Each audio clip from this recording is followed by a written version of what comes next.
أعوذ بالله من الشيطان الرجيم. بسم الله الرحمن الرحيم.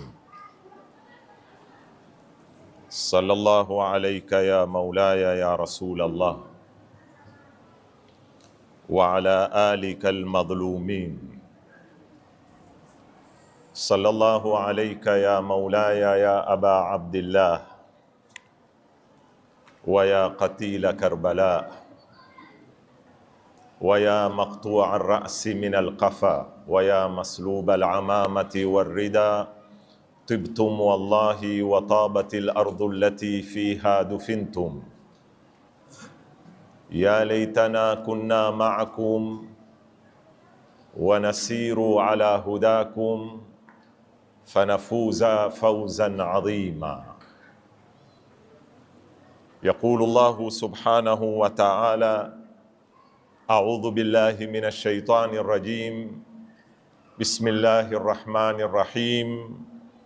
ألف لام را، تلك آيات الكتاب المبين، إنا أنزلناه قرآنا عربيا لعلكم تعقلون.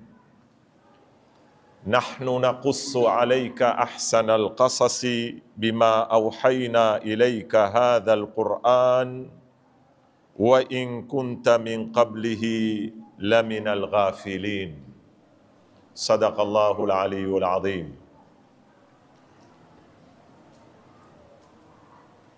Tuko katika siku ambayo twaitenga kwa min ajili ya kisa cha al-Imam al-Husayn alayhi salam kwa kadri inavyowezekana, na kabla ya kwenda kwenye masir,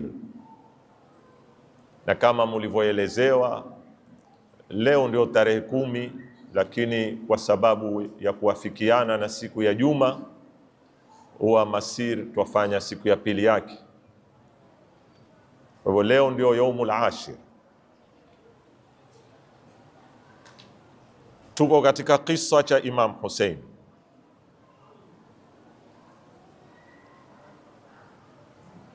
Kisa kinatusaidia nini au kiko na mchango gani katika harakati za Kiislamu? Jibu fupi la suala hili utalifahamu utakapokuwa waipitia Qur'ani na kuitaamali Qur'ani, uone Qur'ani imeipatia kisa nafasi gani na historia kwa jumla. Takriban thuluthi ya Qur'ani imehusishwa katika kutuelezea habari za waliopita, mitumi, manabii, watu wema, kaumu zao, na hata maadui wamepewa nafasi, ili Qur'ani ikitaka kutufahamisha kwamba leo yenu na hata kesho yenu kwa maana ya mustakbal, na leo kwa maana ya hadhir, haiko mbali na yana yenu kwa maana ya madhi na kwa maana ya tarikh. Na wakati munapoteza tarikhi yenu, mwaipoteza leo yenu na mapoteza kesho yenu. Tunapoitaamali Qur'ani, hasa suratu Yusuf, tumpata Mwenyezi Mungu Subhanahu wa Ta'ala atuambia: nahnu naqussu alayka ahsana alqasas, katika ziswa bora tulizozitagua kukutolea wewe ya Rasulullah ni kisa cha Nabii Allah Yusuf. Kisa ambacho chafanana sana na kisa cha Karbala. Mwenyezi Mungu amezungumzia ziswa zingi, qissatu Ibrahim, qissatu Musa na qasasul anbiya, lakini Qur'ani ilipofikia kwenye kisa cha Nabii Allah Yusuf, waona uslubu ulibadilika. Ni kisa ambacho kimetumia mashair zaidi, kimetumia hisia kwa hali ya juu, na kimeelekeza sana katika sifa za kihisia. Ndani mwa kisa cha Nabii Allah Yusuf kwa dhihiri mapenzi ni nini, sawa mapenzi ya baba kumpenda mwanawe au hata mapenzi ya Zulekha alivyompenda Nabii Allah Yusuf. Ndani ya kisa cha Nabii Allah Yusuf twaona kitu kinachoitwa wivu na hasad kama hisia mbovu zinaweza kuwa ni msingi wa matatizo makubwa ya mwanadamu. Na wivu na hasad, mara nyingi kisa cha Nabii Allah Yusuf zatuambia zinaweza kutoka kwa mtu ambaye ama kwa watu ambao wako karibu sana na wewe, sio kwa watu wa mbali, kama ilivyokuwa kwa ndugu zake Nabii Allah Yusuf. Si watu kando waliomuonea wivu Nabii Allah Yusuf, si watu kando waliokuwa na hasad na Nabii Allah Yusuf, bali ni watu wako karibu sana na Nabii Yusuf, na ikawafikisha mpaka wakapanga kumuua.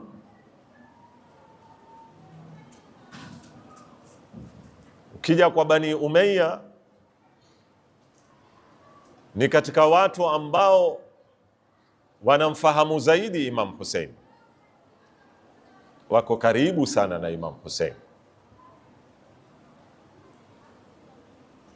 Muawiya, Yazid, Abu Sufyan na kuendelea, hawa waitwa Banu Umayya, wakinasibishwa kwa babu yao Umayya. Na Imam Hussein na Imam Hasan na Imam Ali na Rasulullah Muhammadun sallallahu alayhi wa alihi wasallam,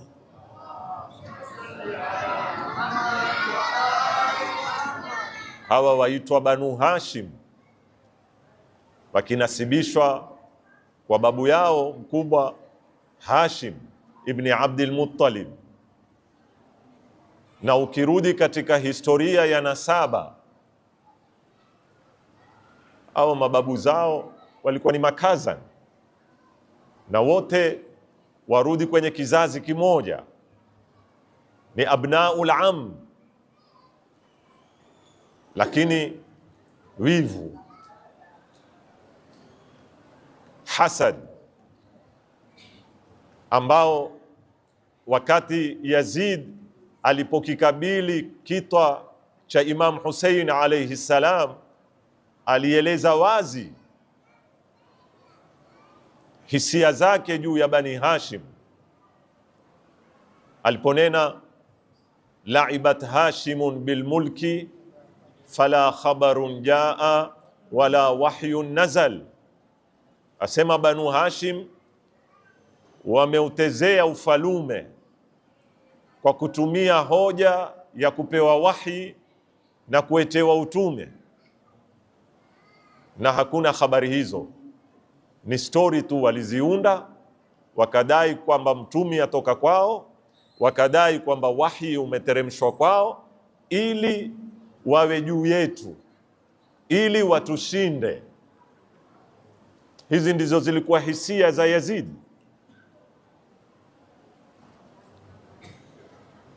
baada ya Mtume sallallahu alayhi wa alihi wasallam ashaaga dunia, Abu Sufyan amekuwa mzee mpaka haoni tena. Siku moja alimwambia bwana mmoja, nishike mkono unipeleke makaburini, maziarani.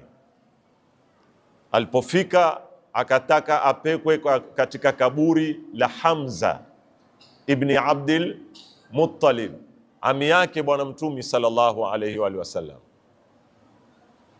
Yule bwana akampeleka mpaka akamwambia, wewe sasa uko mbele ya kaburi la Hamza. Hichi ni kiswa akieleza Al-Mas'udi katika Muruju Dhahab. Asema Abu Sufyan alilipiga teke kaburi, kisha akimkhutubu Hamza ndani ya kaburi akimwambia, ya Aba Umara, lile jambo tulokuwa tukilipigania Badri, Uhud, sasa lishaingia mikononi mwetu. Lile jambo tulopigania Badri na Uhud sasa limeingia mikononi mwetu.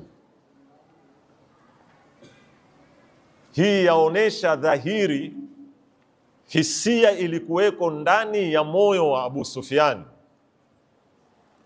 dhidi ya Bani Hashim. Kisa cha Nabii Allah Yusuf kinatuonesha sisi alwuhda.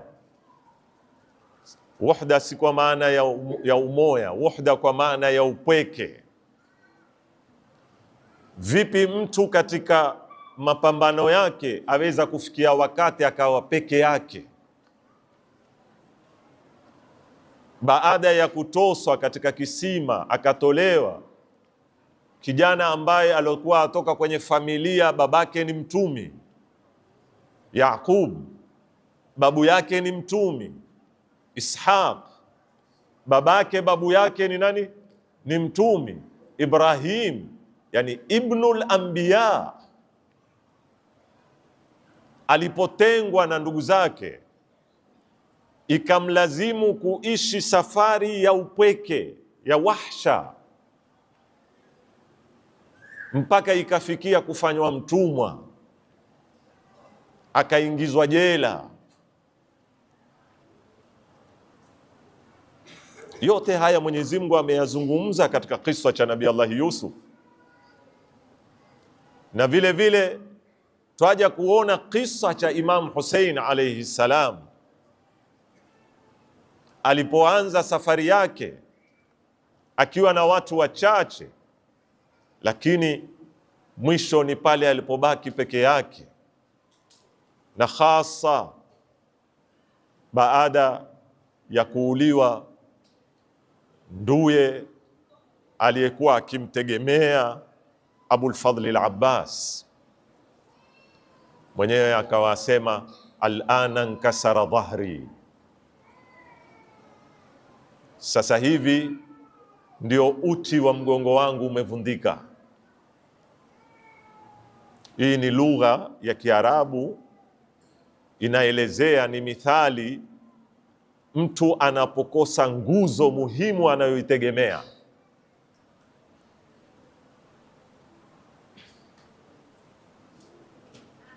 Ndio pale tunaposoma kwenye suratul Inshirah, Mwenyezi Mungu asema, alam nashrah laka wa wada'na anka wizraka alladhi anqadha dhahrak.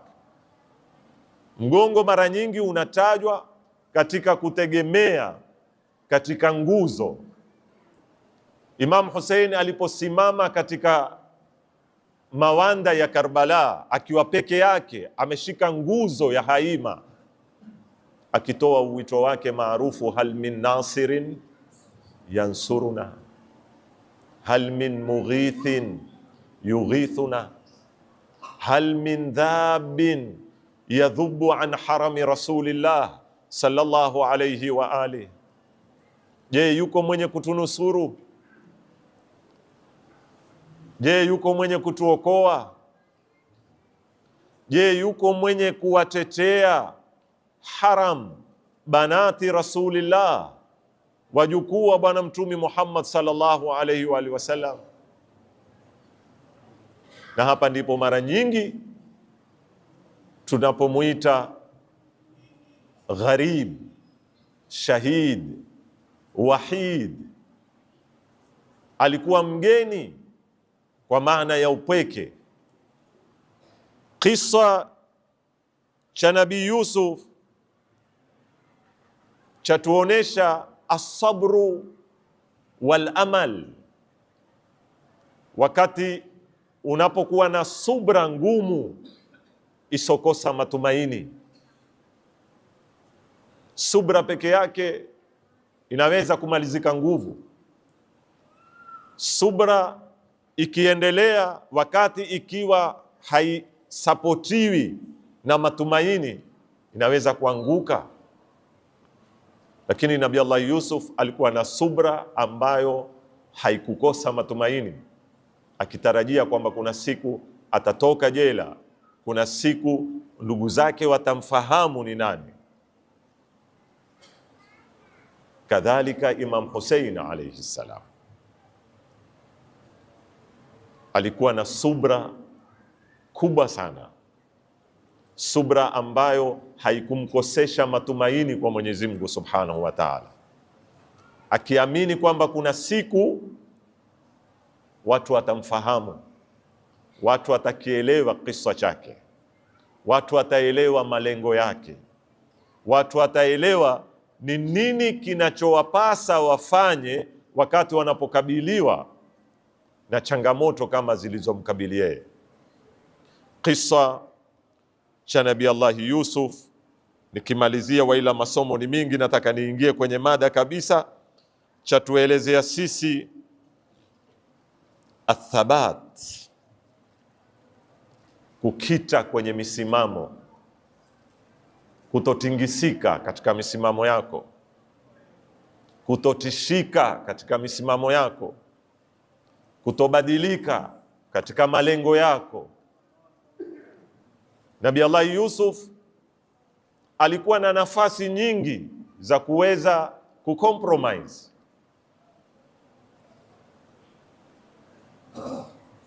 lakini alikataa, akakubali utumwa, akakubali kuwa mfungwa, lakini utahara wake usinajisiwe, misimamo yake ya haki isibadiliwe. Na hapa ndipo waja kumuona al-Imamu al-Hussein salawatullahi wa salamuhu alayhi.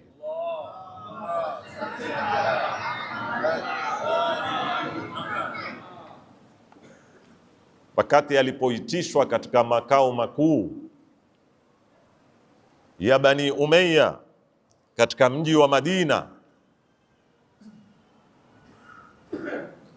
na akasomewa barua inayotoka kwa Muawiya kwa Yazid kwamba ni lazima mutoe mkono wa bai'a,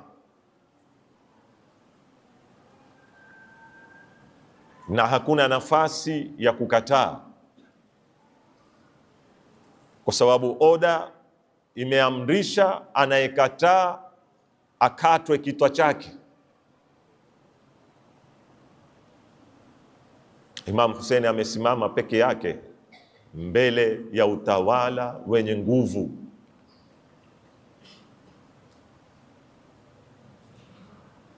Akawa atazungumza maneno yake maarufu akimwambia yule mtawala, ayuhal amir, inna ahlu baiti an-nubuwa wa ma'dinu ar-risala wa mukhtalafu al-malaika bina fataha Allah wa bina yakhtim wa Yazid rajulun fasiqun sharibul khumur wa qatilun nafsi al-muhtarama mu'linun bil fisq wa mithli la yubayi'u mithlah. Sallu ala Muhammadin wa ali Muhammad. Allahumma salli ala Muhammad wa ali Muhammad. hakutosheka kunena la ubaya, kwamba mimi sitoi bai'a, bali aliuweka wazi utawala wa kifasiki,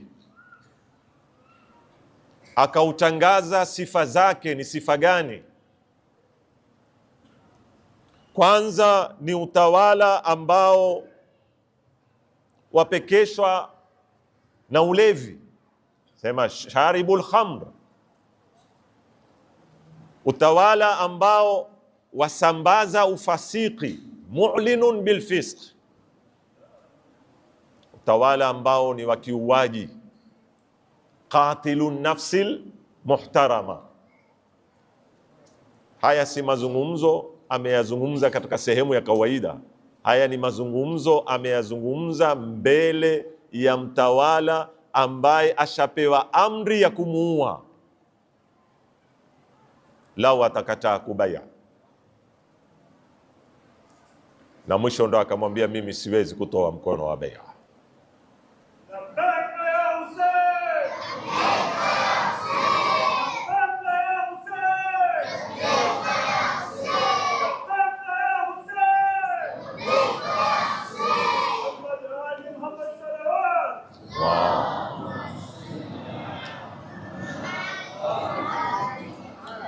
Kwa nini al-Imam al-Hussein alitoka Madina? Suala ambalo kila mtu aliuliza, na ni suala ambalo ni la kimsingi,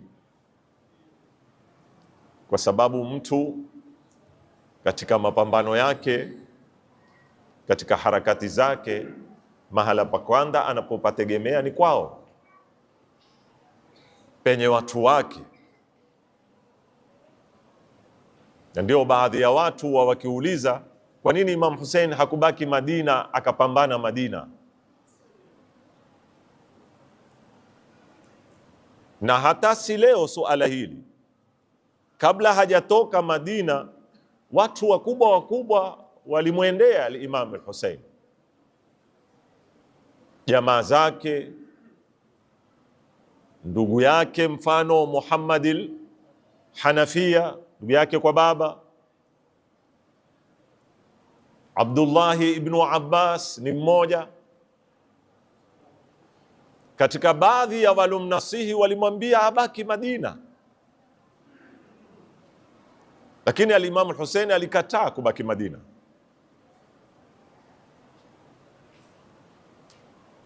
Na katika barua aliyomwandikia ndugu yake Muhammad ibn al-Hanafiya, barua ndefu, lakini mwanzo wa barua ile kuna kipande muhimu sana. Alimwandikia man lahiqa bina istashhad, mimi natoka na yoyote atakayekutufuata atakufa shahidi. Wakati hajatoka Madina, yani awatangazia kwamba hii ni safari ya nini? Ya istishhad, ya kwenda kufa, na ambaye hatatufuata, hatafuata msafara huu, lam yalhaqil fath, hatafikia kwenye ushindi. Yani yoyote mwenye hisabu ambayo lau hatutokwenda barabara hii, kuna barabara nyingine yaweza ikatufikisha kwenye malengo, hiyo hisabu ni ya makosa. Hakuna hiyo hisabu, peke yake ni hisabu ya shahada.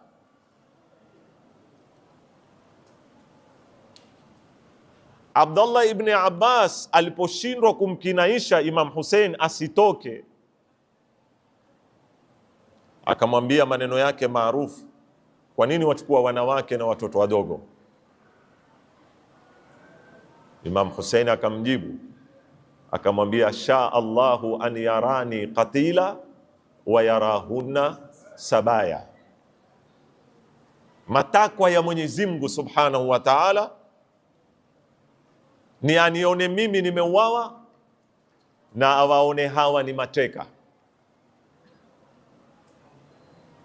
hawa wanawake ni lazima wende pia, kwa sababu mpango kamili wa mbingu ambao ndio alikuwa autekeleza Imam Hussein ni mpango ambao unataka damu ya Imam Hussein alayhi salam,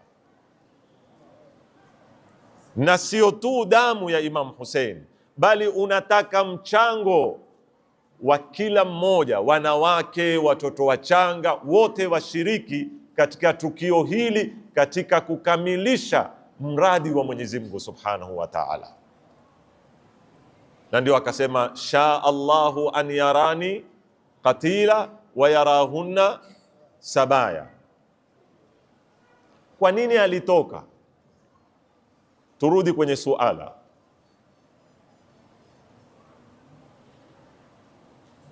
Napenda tuliulize suala hili kwenye kiswa cha Nabii Allah Yusuf, kabla hatujaja kwenye kiswa cha nani, cha Imam Hussein alayhi salam. Kwa hikma gani Mwenyezi Mungu alipanga Nabii Allah Yusuf atolewe kwao, penye wazazi wake, penye ndugu zake, penye kabila lake, sehemu aloinukia, sehemu ambayo ingekuwa bora zaidi kwa mantiki ya aliyeuliza, ingekuwa bora zaidi kutangaza malengo yake Nabii Yusuf katika kutekeleza majukumu ya utumi. Kwa nini alikwenda katupwa kisimani? Kwa nini aliuzwa? Kwa nini alifikishwa Masr? Kwa sababu safari kama ile na maeneo aliyoyapitia Nabii Allah Yusuf na shida zilizompata ilikuwa ni sehemu ya lengo la mradi wa mbingu, nayo ni kusimamisha uadilifu Masr. Maqam aloifikia Nabii Allah Yusuf, serikali ya Mungu alojaribu kuonesha mfano ikitekelezwa yafaa itekelezwe vipi, haingewezekana kama angekuweko Kanaani. Ilibidi aifuate empire kubwa ya wakati ule, empire ya Firaun iliyokuweko wapi? Masr, na aende kupeleka muongozo wa mbingu na kusimamisha uadilifu kule.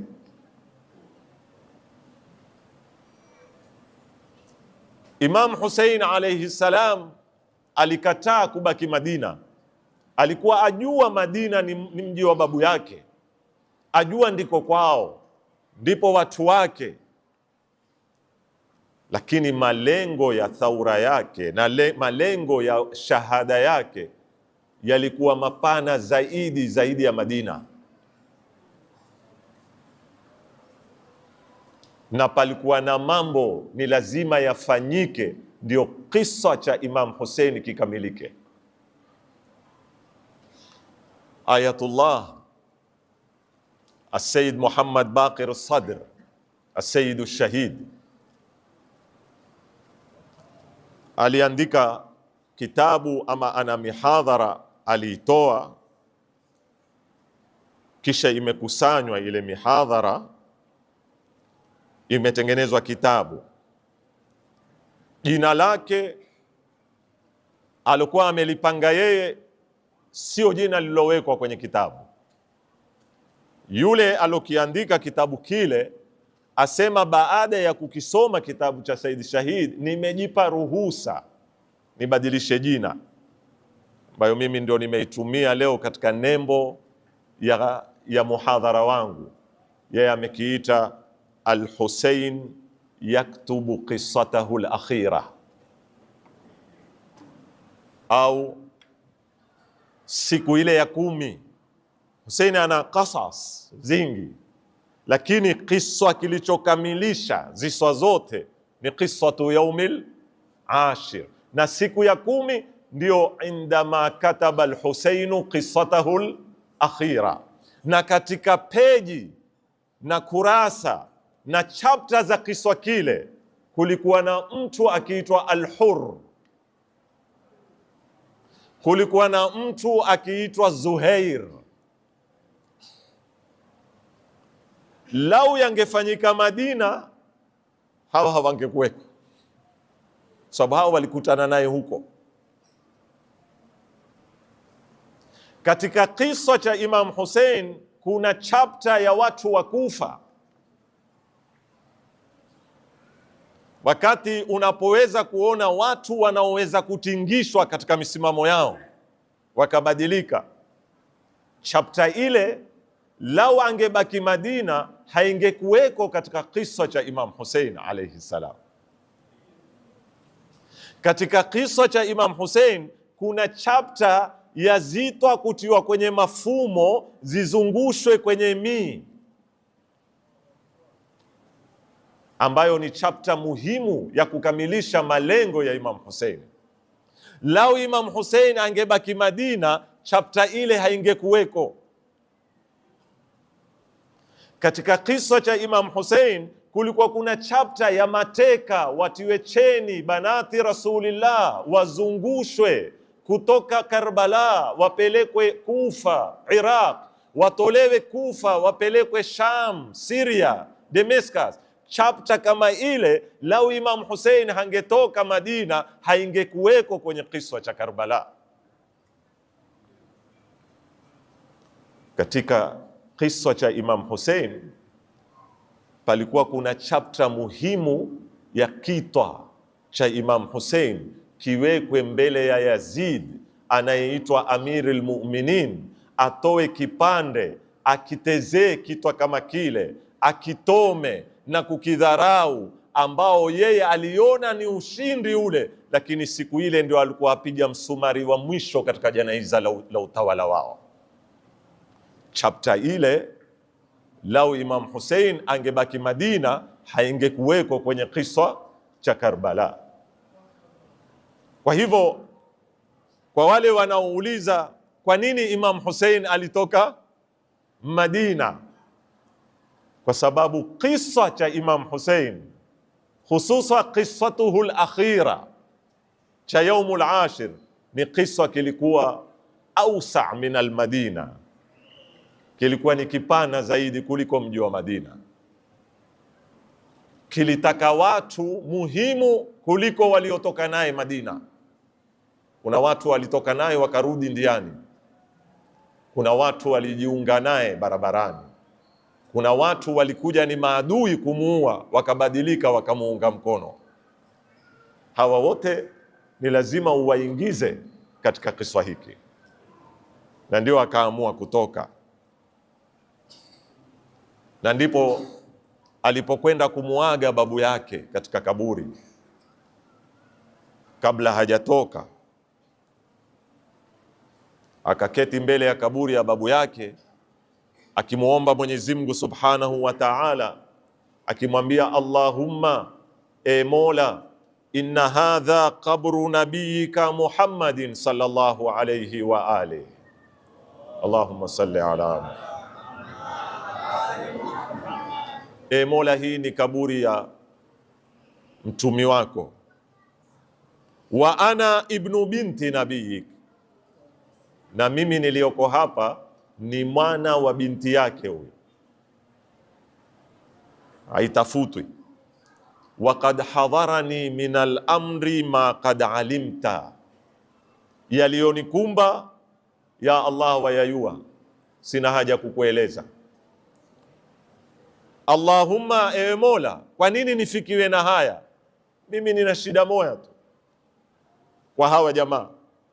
Allahumma inni uhibbu al-ma'rufa wa anha al-munkar, mimi napenda ma'ruf, al-amru bil ma'ruf, na natukia munkar, na nakataza munkar.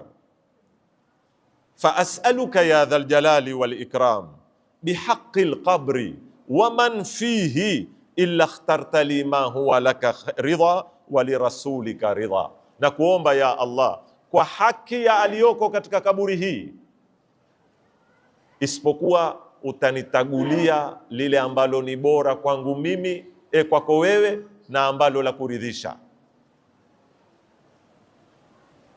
Wanahistoria watuambia baada ya kuomba haya alilia al-Imam al-Hussein mbele ya kaburi ya babu yake,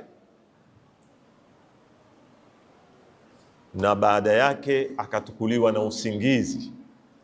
Hii ni maana aliketi muda mrefu kwenye ile kaburi. Wasema usingizini alimuona babu yake Rasulullah, Allahumma salli ala Muhammad, akampa huu ujumbe. Na hapa napenda sana turudi kwenye kisa cha Nabii Allah Yusuf. Nabii Allah Yusuf alikuwa na daraja kubwa amepangiwa Mwenyezi Mungu, na bishara yake ya daraja ile alipewa kupitia ndoto. Alipokwenda kumwambia babake, inni raaitu ahada ashara kaukaban washamsa walqamara raaituhum li sajidin. Baba, mimi nimeona nyota 11, nimeona na jua na mwezi, nimeziona zikinisujudia. Yani jua ni babake, mwezi ni mamake, nyota 11 ni ndugu zake. Yani nitafika wakati kwenye cheo nyinyi mutaninyenyekea mimi. Na taban Yaqub alikuwa nabii pia, akasujudu mbele ya Yusuf. Sasa tizama ndoto ya Imam Hussein, amuona Rasulullah babu yake. Babu yake amwambia maneno mafupi sana, amwambia ya Hussein, inna laka maqaman inda Allah la tanaluhu illa bishahada. Hussein, wewe una maqam, una daraja umetengewa na Mwenyezi Mungu Subhanahu wa Ta'ala, lakini huwezi kuifikia daraja hii ila ujitolee kufa shahidi. La tanaluhu illa bishahada, huwezi kupata dhalika almaqam mpaka ufe nini? Ufe shahidi. Akiamka ni maana ashapata mwelekeo pale alipo Mwenyezi Mungu, nitagulie lile ambalo la kheri kwangu na linakuridhisha wewe. Ikawa message aliyopewa kupitia ndoto, amepewa message na babu yake kwamba barabara yako wewe ni hii, antamuta shahidan.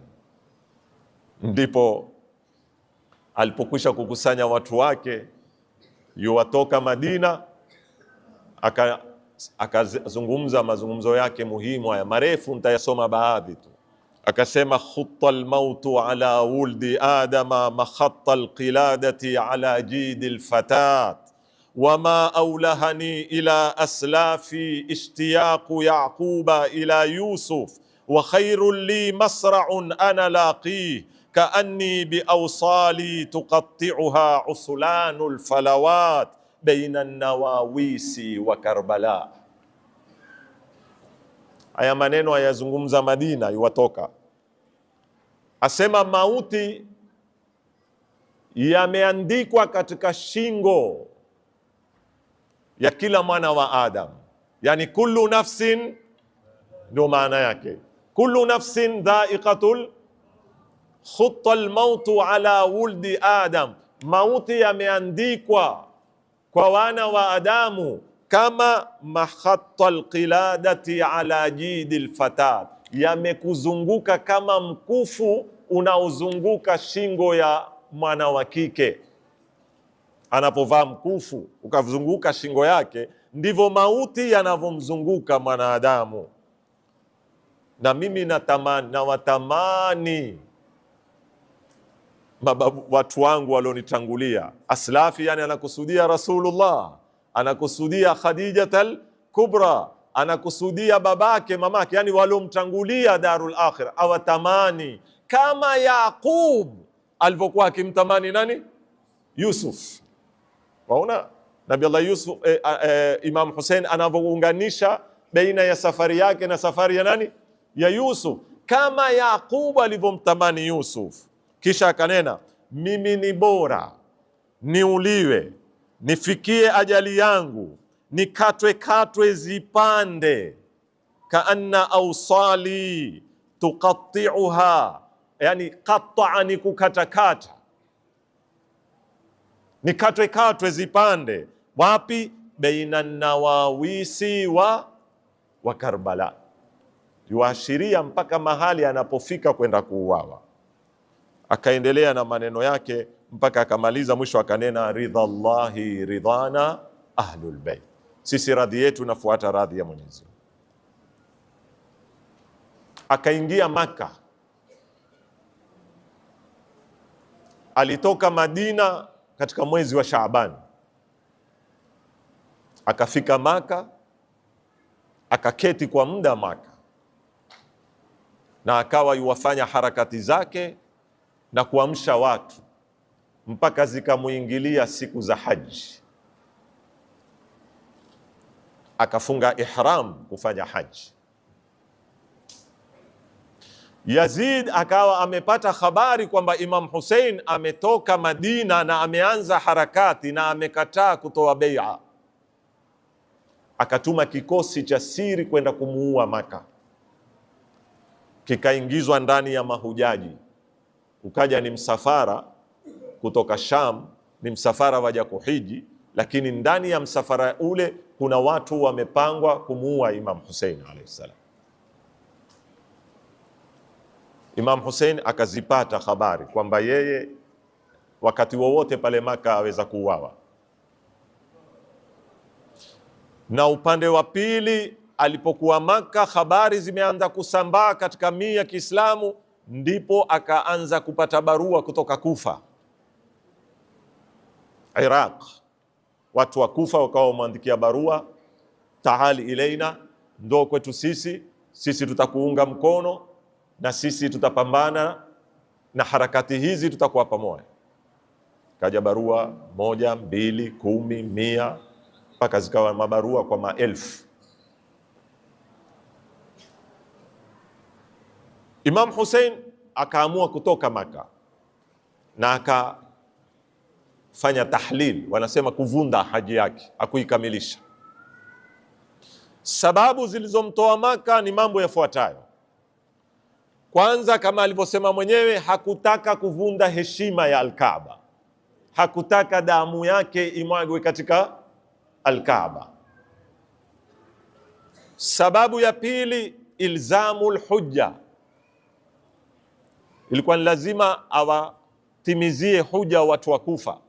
Si kwamba alikuwa hajui Imam Hussein kwamba Kufa si mahala pa kutegemeka, lakini lau hakuenda, leo historia ingekuwa yazungumza kwamba alipata wafuasi kwa maelfu na hakutukua fursa kama ile kusimamisha Uislamu. Kwa hivyo kukawa kuna ilzamul hujja li ahli al-Kufa. Tatu, ni kama nilivyowaambia, Imam Hussein thaura yake ilikuwa ni ausau min al-Madina na ausau min Makka. Yeye tayari ajua mkomo wa harakati zake ni Karbala. Hilo alikuwa alijua kama unavyojua wewe jina lako. Si kitu ambacho ati Imam Hussein alipokuwa yuatoka Madina hajui wenda wapi. Habari zote alizopatiwa na babu yake, habari zote alopatiwa na babake kuhusu Karbala, mpaka Mtumi kufikia wakati kutukua mtanga wa Karbala, akampa Ummu Salama, Ummul Mu'minina Ummu Salama, akimwambia hunu ndio mtanga wa ardhi atakaokuuliwa Imam Hussein alayhi salam. Kwa hivyo Imam Hussein alikuwa azijua habari vizuri, na alipofika Karbala, alipouliza hapa ni wapi, wakamwambia hii ni ardhi huwa mkuli wa Karbala. Alisemaje? Alisema innaha ardhu karbin wa bala, hii ni ardhi ya makero na balaya. Huna mahatu rihalina, awambia watu hapa ndipo mashukio yetu, hapa ndio mkomo wa thaura yetu, hapa ndio kisa kitakapokuandikwa. Yeye mwenyewe. Kwa hivyo alikuwa ajua yuaenda wapi. Akatoka Maka. Kabla ya kutoka Maka, akamtuma Muslim ibn Aqil, mwana au ibnu ammihi, kijana cha ammi yake, kwa sababu Ali ibn Abi Talib na Aqil ibn Abi Talib hawa ni ndugu, pamoja na Jaafar ibn Abi Talib, hao wote ni ndugu. Imam Ali akamzaa al-Imam al-Hussein, Aqil akamzaa nani? Muslim. Muslim ambaye ni safiru al-Hussein, balozi wa Imam Hussein, akampeleka Kufa. Muslim akafika Kufa, akamwandikia barua Imam Hussein, nimekuja huku, sapota ni kubwa, kwa hivyo ndo Iraq. Imam Hussein akatoka na safari yake kule, lakini kwa bahati mbaya mambo yalibadilika. Yazid alipopata habari kwamba mji wa Kufa umeshatukuliwa na Muslim na waweza kuwa ndio muntalaq ya mapinduzi, akamtuma komanda wake mmoja, alikuwa jabari sana, akiitwa Ubaidullah ibn Ziyad. Ubaidullah akaenda Kufa, akaingia kwa kujisita, wasema alivaa nguo bila ya kujulikana ni nani, lakini baada ya muda mfupi Ubaidullah akaibadilisha Kufa. Waloweza kununuliwa wakanunuliwa, waliotishika wakatishwa, waliokuwa na tamaa ya uongozi wakapewa tamaa. Muslim tangu akiswalisha msikitini ana mamia ya watu nyuma yake, mpaka akitahamaki mwisho amefikia hana mahali pa kwenda, hana hata nyumba ya kuingia, mpaka kukatoka bwana mmoja akaenda akamsita ndani ya nyumba yake, na mwisho kukatoka kijana pale ndani ya nyumba kwa tamaa, akaenda akaitoa habari kwa Ubaidullah ibn Ziyad, na kukaja kikosi kikamzunguka, akapigana Muslim mpaka akamalizika nguvu peke yake. Wakamtukua wakampeleka mpaka kwa Ubaidullah ibn Ziyad kwenye ikulu. Ibn Ziyad akasema ni lazima tumuadhibu adhabu Muslim ambayo itakuwa ni funzo kwa kila mtu ambaye atajaribu kwenda kinyume na utawala wetu. Ndipo walipompandisha juu kabisa sakafuni, wakampiga upanga, wakamkata kichwa chake, kisha wakamtosa, wakautosa mwili mpaka tini. Hawakutosheka, wakaamrisha mwili ule ufungwe kamba, uanze kuzungushwa, kivurutwa yani, na watu wakiupiga kwa mawe, wakiurushia taka, wakizungusha mui kama kuzungusha ng'ombe, ili kuwapa watu habari kwamba nyinyi pia yatawafikia yaliyomfikia huyu. Imam Hussein alayhi salam katikati ya safari yake akapata habari kwamba Kufa imebadilika, Muslim ameuawa na sio mahali ambapo wewe watakikana uende. Akawa sasa yuwazunguka kwenye miji, angia kijiji hiki akitoka kijiji hiki, na kila wakati awatolea khutba watu wake, na wenda wakipungua kidogo kidogo, sababu kuna watu walimfuata, wajua twendao kupata matunda ya mapinduzi, lakini kila wakiona tamaa ya ushindi kwa maana yao hamna, wale ambao walikuwa nia zao si za kawaida walikuwa wakiondoka. Na Mwenyezi Mungu alitaka siku ile kubaki ile cream. Hata yeye mwenyewe siku ya mwisho jana usiku kupambaukia leo Lailatul Ashir, kulipoingia giza usiku, aliwakusanya masahaba zake wote na ahli beiti zake, akawatolea khutba, mwisho akawaambia hakuna muwazani, ule 30,000 sisi watu 70 na hawa watu wanitaka mimi, hawana haja na nyinyi. Mimi nimewapa ruhusa, nendeni zenu. Angalieni huu usiku kiza, kila mtu amshike mkono mwenzake, mutoke wawili wawili. Aliwaambia hadha leilu, unu usiku umeteremsha pazia zake, fattakhidhuhu jamala, ufanyeni kama ndio kipando chenu cha kukimbilia. Lakini wote wakakataa, na siwezi kuwanukulia maneno ya wote walionena, lakini kila mmoja alisimama akimwambia hatuwezi kukuata. Wengine walimwambia tutakwenda kumwambia nini Mtume Muhammad sallallahu alaihi wasallam.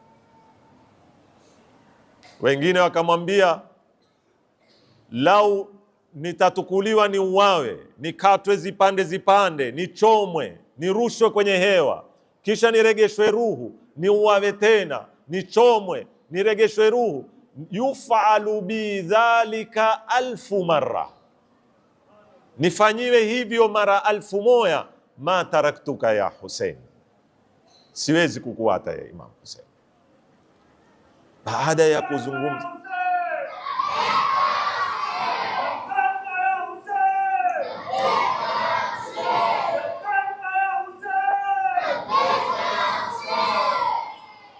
baada ya kusikiza maneno yale, ndipo akatoa certificate. Waqia ilikuwa shahada ya Imam Hussein kwa watu wale.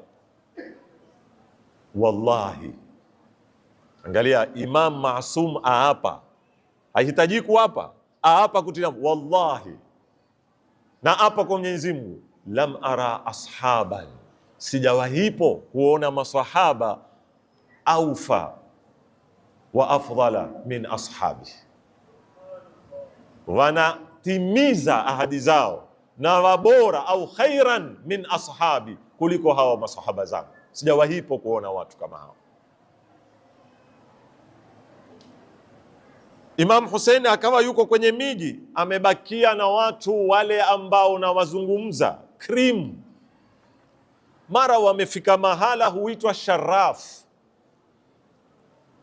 aanze kusikia sauti kwamba kuna mui, yani walikuwa watamani wafike kwenye mui, wameona kama alama ya makuti ya mtende. Unajua mii ya zamani ukitokea, siku hizi ukitokea kuna mambo yake, waona mimea, miti ya mitende katika majangwa. Mara Imam Hussein awaambia wale ni farasi, yale ni masikio ya farasi, si mitende ile.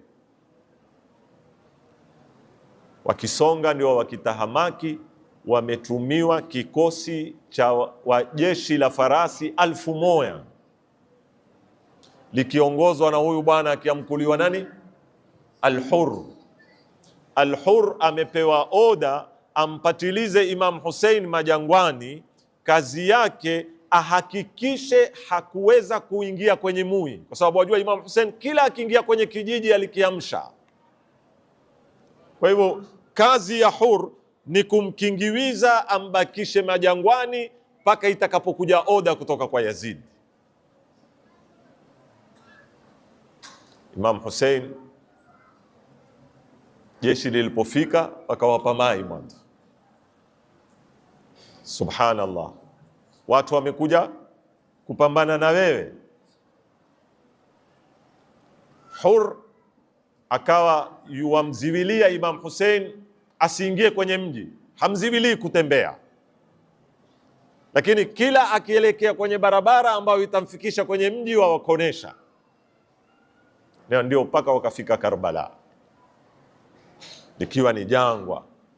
Ndipo alipofika hapo akauliza hapa ni wapi? Akaambiwa hii ni Karbala. Ndio akanena hii ni ardhu karbin wa bala. Akaamrisha watu akiwaambia hadha mahatu rihalina, sasa tupigeni makhaima, hapa ndipo safari yetu imefika. Hur naye akapeleka habari kwamba Hussein niko naye, nishamdhibiti, tuko naye kwenye jangwa la Karbala. Ikawa sasa kwaongezwa jeshi baada ya jeshi, jeshi baada ya jeshi, mpaka mwisho akaja bwana mmoja akiitwa Umar ibn Saad. Huyo alikuja na kikosi au jeshi la watu 4,000.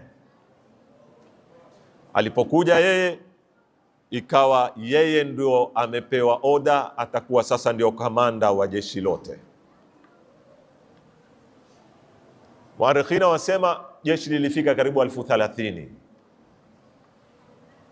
Watu wapambana na watu 70 na ngapi? 73. Naam, ikafika siku ya 10 leo, Imam Hussein akalipanga jeshi lake.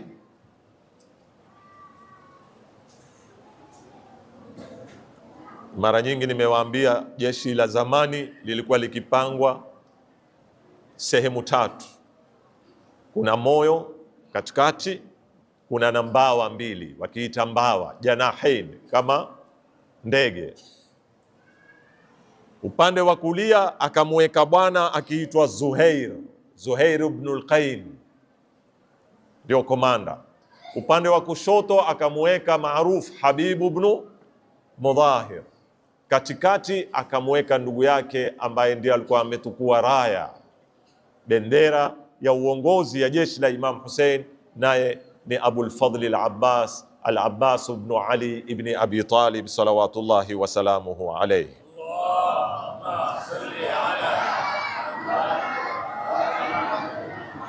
Hapa Imam Hussein akaomba dua yake akimwambia Mwenyezi Mungu Subhanahu wa Ta'ala, Allahumma anta thiqati fi kulli karbin, Mola, wewe ndio imani yangu, mategemezi yangu katika kila makero yaliyonipata. Wa rajai fi kulli shiddatin, wewe ndio matarajiwa yangu katika shida yoyote inayonikabili. Hakuna mtu nategemea. Najua jeshi langu ni dhaifu, watu ni kidogo, jeshi la upinzani ni kubwa, lina silaha, lakini mimi siangalii niko na watu wangapi. Mimi naangalia niko na nani, na niko na wewe ya Allah, na wewe ndio mategemezi yangu. Kisha akawazungukia watu wa jeshi la Yazid akiwahutubia khutba ya mwisho ya kuwafikisha kwenye mkomo wa hoja yoyote, akiwaambia ayuhan nas, enyi watu, insibuni, hebu iangalieni nasaba yangu mimi nani, man ana, hebu jiulizeni mimi niliyosimama mbele yenu ni nani. Thumma rji'u ila anfusikum, kisha zihisabuni nafsi zenu, waatibuha, na muzilaumu. Mujiulize suala hili, hal yahillu lakum qatli, hivi ni halali kwenu kuniua mimi? Wantihaku hurmati, na kuvunda heshima yangu. Alastubna binti nabiyikum, mimi si ni mwana wa binti yenu Fatima az-Zahra alayha salam, ambaye Bwana Mtume sallallahu alayhi wa sallam nyinyi mwajua alisema Fatimatu bad'atun minni yudhini ma adhaha, Fatima ni sehemu ya nyama yangu, ni sehemu ya mwili wangu, chochote kinachomuudhi Fatima kinaniudhi mimi. Alastubna binti nabiyikum wabna wasiyihi, mimi si ni mwana wa wasii wa Mtume aliowatia nyinyi Ali ibn Abi Talib alayhi salam. Akawa al-Imam awauliza masuala haya ni masuala moja kwa moja yaelekezwa kwenye dhamiri ya mwanadamu ambaye bado ubinadamu wake uko hai. Unapojiuliza hichi ninachofanya ni sawa? Huyu ninayemuua astahiki kuuawa? Kosa gani alifanya? Hakuna jawabu, kwa sababu watu washatawaliwa na dhulma. Wa dhulmu dhulumat, dhulma ina giza. Wana wa Nabii Yusuf walipokuwa wamtia Nabii Yusuf kisimani, walikuwa waelewa vyema kwamba huyu ni nani? Ni ndugu yetu, huyu ni mwana wa mtumi, huyu ni kiumbe bora, huyu atataguliwa kuwa mtumi. Walikuwa wajua yote, lakini wao ndio wanena uktuluhu.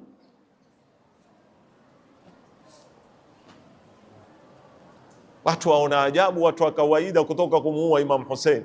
Watu hawaoni ajabu, ndugu zake mtumi wametoka kumuua mtumi. Watu watoka nyumba moja, wamelelewa pamoja.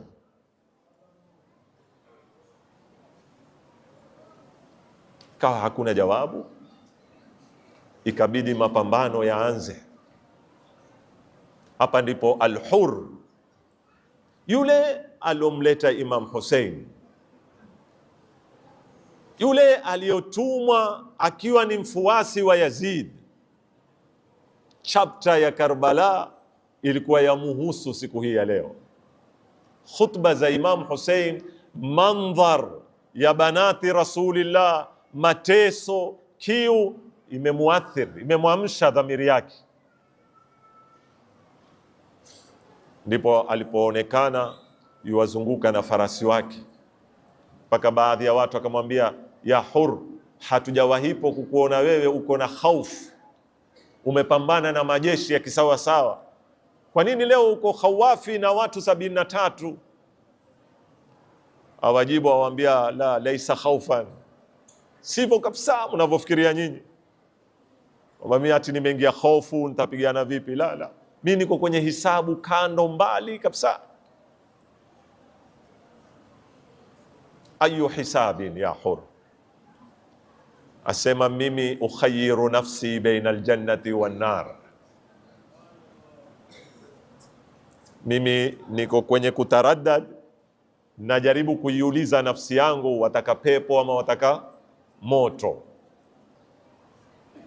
Najua tu fi qatli al-Husaini narun allati dunaha hijab. Ndio mara apiga farasi wake wati, akimbia mpaka kwa Imam Hussein, apiga magoti mbele ya Imam Hussein, amwambia, ya Aba Abdillah, hal min tauba, ipo nafasi ya toba? Kwa sababu haya yote ulioyapata leo nilokueta nani? Ni mimi. Nimekusafirisha kutoka huko, nimekueta mpaka hapa, nimekukabidhi kwa jeshi la Yazid. Hal min tauba? Imam Hussein amwambia, naam, unayo tauba. Na hili ni funzo kubwa kwa watu.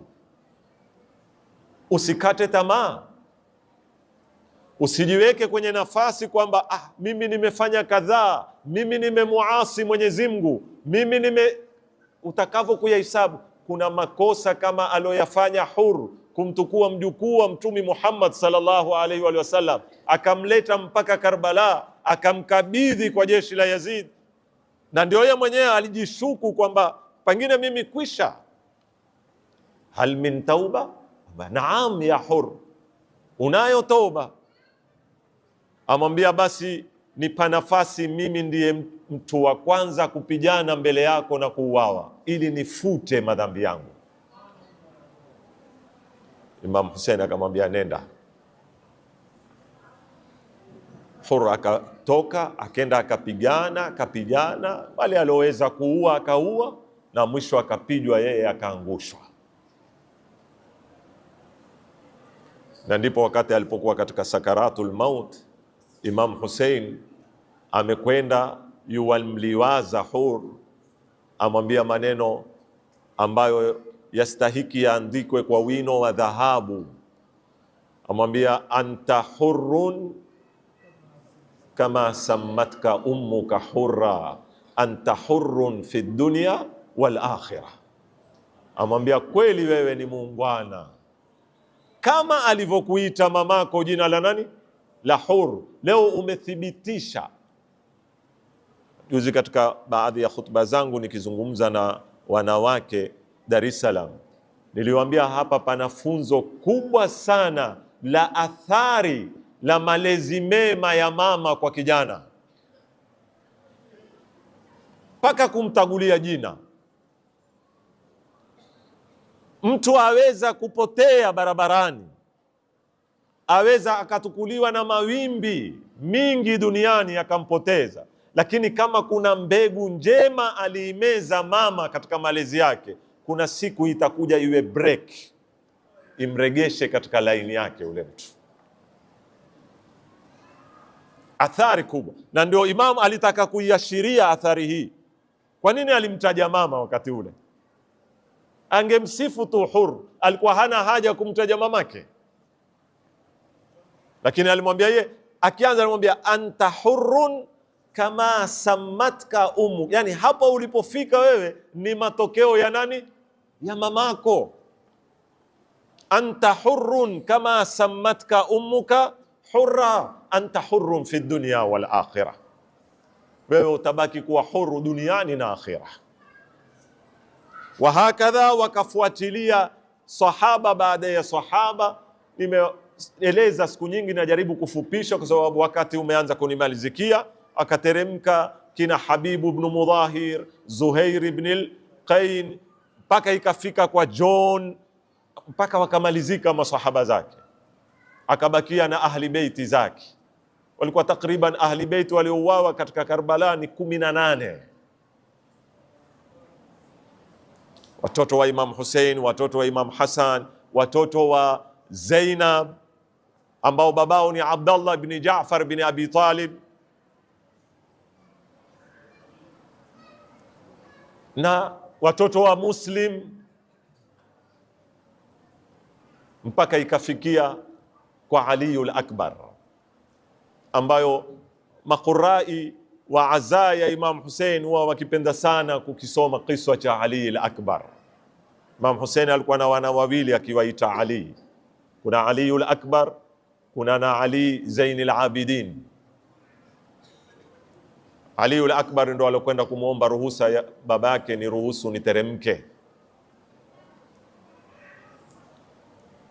ambayo taswira inayoelezewa wakati wa Ali al-Akbar amesimama mbele ya babake kumuomba ruhusa, taswira ya choma moyo sana, hususa ukisikiliza dua ya Imam Hussein alikuwa akiisoma wakati Ali al-Akbar yuwashuka kwenda kupambana, akiinua mikono yake akimwambia Mwenyezi Mungu, Allahumma shhad, e Mola shuhudia, ala haula, washuhudie hawa watu, faqad baraza ilayhim ashbahu nnasi birasulika khalqan wa khuluqan wa mantiqa. Hivi sasa aliyeteremka kwenda kupambana ni kiumbe anayefanana zaidi na Mtume sallallahu alaihi wasallam.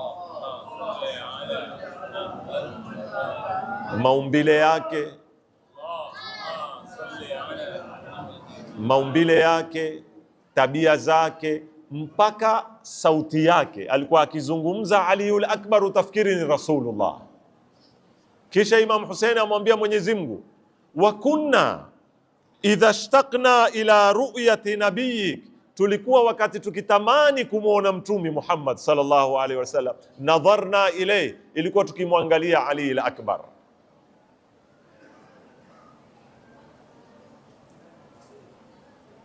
Akapambana kwa muda mrefu, lakini joto likamzidi mtana katika majangwa ya Karbala, kiu. Akarudi kwa babake, akimuita baba, hal min shurbati ma'in, kuna akiba hata kama ni tama la maji, nipate nguvu ya kubeba nini, upanga, kurudi kupambana. Mdomo wangu umekauka, ulimi umekauka, hal min shurbati ma'in. Imam Hussein amwambia, angalia mdomo wangu, hata mate hamna, mate hakuna ndani ya mdomo wangu, hakuna kabisa huku, wata sharbata ma, hata qatratu ma, hata tone moja la maji hakuna. Kisha amwambia, hadha jadduka Rasulullah, rudi ukapambane, babu yako yuwakusubiri, sayasqika min kauthari, atakunywesha katika birika lake la Kauthar. Ukimwata Ali al-Akbar, ukija kwenye mandhari ya Al-Qasim ibn al-Hasan, wasema alikuwa na miaka 14 ama 15, hata upanga hawezi kuuinua, yuauvuruta ule upanga. Aja kumwambia ami yake, nipe ruhusa nikapambane. Imam Hussein amwambia, wewe mdogo bado kupambana. Amwambia, la, nipe ruhusa ya amma. Ndipo alipotoa kitambara akampiga nini, kilemba, akampiga Qasim amama, akashuka mwana bado hajawa na nguvu. Wasema wakati apijana Qasim bin al-Hasan, kiatu chake kilimkatikia. Sallu ala Muhammadin wa ali Muhammad. Allahumma salli ala. Akainama kukifunga kiatu, walimpiga upanga wakamgawanya kitwa, na ndio akatoka sauti akimwamkua ami yake, ya amma adrikni. Imam Hussein alipofika kwa Qasim akasema, bu'dan liqaumin qataluk, laana iwasukie watu ambao wamekuua. Wa man khasmuhum yawma alqiyamati jadduka wa abuk, wajue mtesi wao siku ya kiyama ni babu yako na babako. Yaizu ala ammika, inatia utungu kwa ami yako, antad'uhu, umuite, fala yujibuka, asiweze kufika kabla hujajuruhiwa hivi ulivyojuruhiwa. Au yujibuka fala yu'inuka, au aje lakini hawezi kukusaidia tena kitu chochote. Fala yughni anka.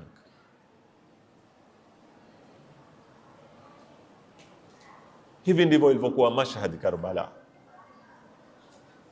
Kija tukimaliza na mashahadi 3 tu za mwisho katika dakika 2-4. Mashhadi ya Abu al-Fadl al-Abbas, baada ya kwamba Imam Hussein amebakia wahidan faridan la nasira lahu, aje ndugu yake Abu al-Fadl al-Abbas amwambia, idhan li, nipa na mimi idhini niteremke. Imam Hussein amwambia, wewe ndio nguzo yangu, wewe ndio mategemeo yangu peke yake uliobaki. Abu al-Fadl al-Abbas ashikilia mwisho, ampatia ruhusa, amwambia, ikiwa la budda uende ukapambane, nenda ukawatafutie maji nani, banati Rasulillah wa abnau Rasulillah. Hawa watoto walia, watoto wote, sauti kwenye makhaima, kila mmoja aitisha nini, ma, wataka maji. Abu al-Fadl al-Abbas akateremka akiwa amewaahidi kina Sukaina kwamba atawaletea maji. Akapasua jeshi, akafaulu, akafika kwenye mto wa Furati, akateka mai kwa kile kiriba chake, kiu imemshika, akateka mai kwa mkono wake kutaka kunwa. Alipokaribia mkono na mdomo wake akarudisha, akikumbuka kwamba kiongozi wake, imamu wake, ndugu yake mazala atshanan, akikumbuka kwamba banati rasulillahi bado. Akayaregesha maji, akayatawanya kwenye mto, akiimba mashairi yake maarufu, ya nafsu min ba'di al-Husaini huni. Hakuna maana ya kubaki baada ya Imam Hussein, ni ihana tu, ni dharau tu, ni unyonge tu. Akarudi akatukua kiriba cha mai, akapanda farasi wake kurudi. Abul Fadhl al-Abbas alikuwa ni shujaa, ni kijana barobaro mwenye nguvu, akawa yuwapasua jeshi, hawamwezi, mpaka baadaye wakiwaambia wamuona Ali ibn Abi Talib, huyo mpaka mumtangilie. Ndipo walipompiga mpaka wakafika wakamkata mkono wake wa kulia, akashika maji kwa mkono wa kushoto na bado yuwakimbia, wakamkata mkono wa kushoto. Baadhi ya muarikhina wasema akang'ang'ania kile kiriba cha mai kwa baadhi ya mikono iliyobakia, ana hamu ataka kufikia ayafikishe mai kule. Wakawa wamrushia zembe, mafumo. Yasemekana katika mwili wa Abul Fadhl al-Abbas ilikuwa hakuna mahala hapana jaraha, hapana mahala ima kuliingia chembe ama fumo ama upanga, mpaka akakosa nguvu akaanguka. Ndipo walipomwambia, alipotoa sauti yake akimuita ndugu yake al-Imam al-Hussein, adrikni ya akha,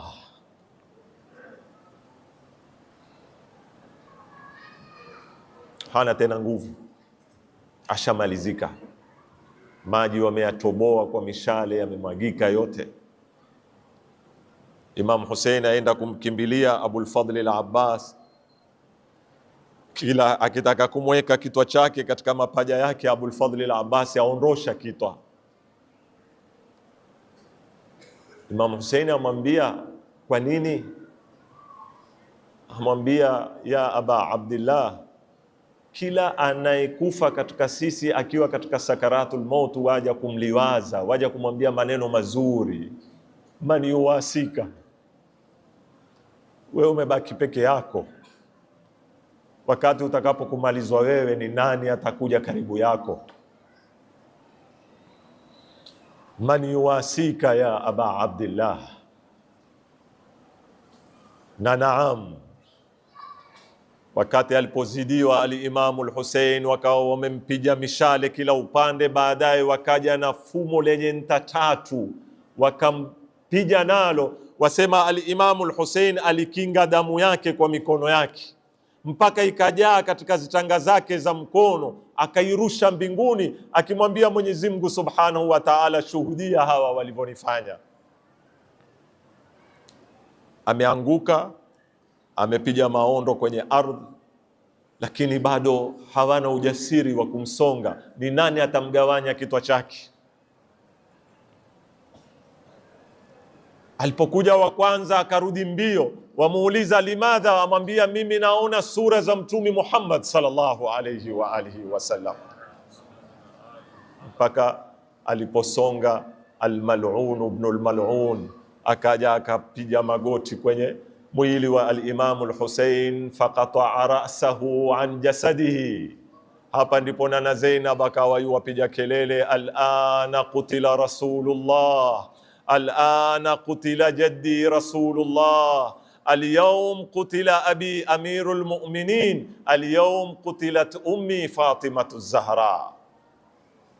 Saida Zainab akapiga maondo mbele ya Mwenyezi Mungu Subhanahu wa Ta'ala, akifunga nusu ya kitabu cha kisa cha al-Imam al-Hussein cha mauaji, sha Allahu an yarani qatila, kabla hajafungua kitabu chapter ya pili ya washaa an yarahunna sabaya, akiinua mikono yake akimwambia ya Allah, Allahumma taqabbal minna hadha al-qurban, e Mola tutakabalie na sisi hiki kichache tulichokitoa kwa ajili ya dini yako.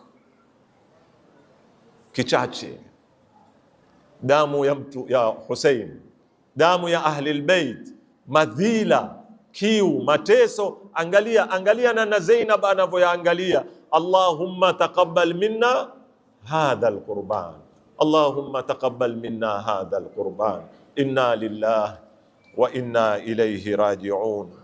وسيعلم الذين ظلموا آل محمد أي منقلب ينقلبون والعاقبة للمتقين ولا عدوان إلا على الظالمين. اللهم بحق فاطمة وأبيها وبعلها وبنيها والسر المستودع فيها، اللهم بحق الحسين وبحق رأس الحسين المذبوح بكربلاء وبحق الطفل الرضيع المقتول ظلما وعدوانا، اللهم اشفي مرضانا، اللهم اشفي مرضانا وعافي مبتلانا وارحم أمواتنا وأموات المسلمين وأصلح أولادنا وشبابنا وبناتنا يا رب العالمين، يا رب العالمين، يا رب العالمين.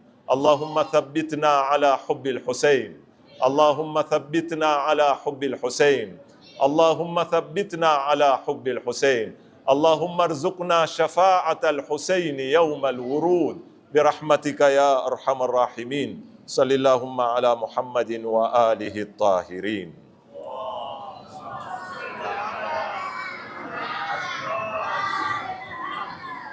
Kabla ya kuwapa ruhusa